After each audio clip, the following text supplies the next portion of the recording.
This just in, big changes coming to Apple's iCloud system. We're going to tell you all about it right here, right now on Digits. Good afternoon and welcome. I'm Simon Constable. We're going to go straight out to San Francisco where Ian Sherr of Dow Jones Newswire is standing by. Ian, this just came out within the last hour or so. What have we learned?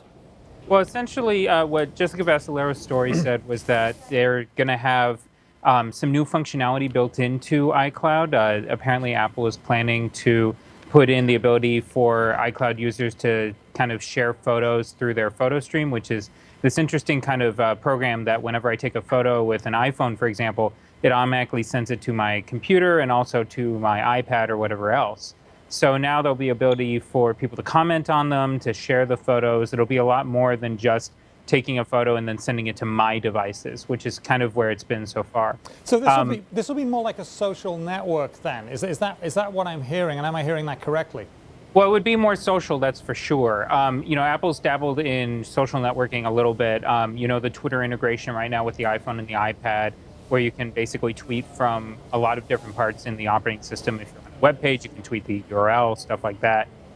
They've also have a social network called Ping in iTunes, which they haven't talked about much, which usually is a sign that it's not doing that well. But it's designed to kind of allow you to follow an artist and kind of, see what they're doing and kind of stuff like that. It's very much like Pages on Facebook. So tell us about the notes and reminders, because that's a new feature.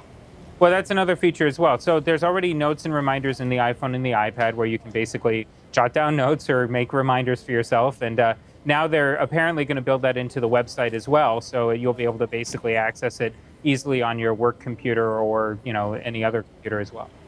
Now, how does this fit in with the forthcoming upgrade to the mobile phone iOS 6, which is the operating system for the Apple iPhone?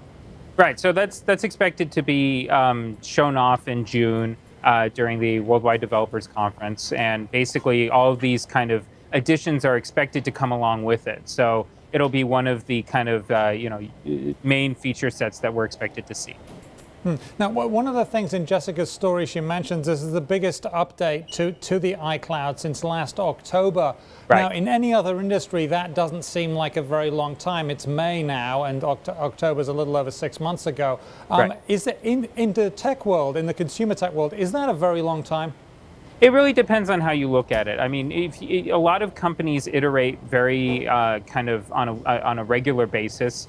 Facebook pushes out new features all the time, but a lot of companies are on this kind of annual cadence where they'll announce huge new feature sets every year. And even Facebook during their F8 conference, they usually do this. When Microsoft releases a new operating system, they show off all the new features. And with Apple, it's about once a year that we get a host of new features with a new operating system software upgrade for the iPhone and the iPad. So it's kind of something to be expected. One thing to keep in mind is that even though this will be shown off in June, the likelihood that it'll be all public and accessible is probably not high. It'll probably be accessible when they release the software sometime later this year, which is the cadence they've been on in the past. Now, we don't know if that's going to be the way it is this time around, but if I was a betting man, that's kind of where I would sit.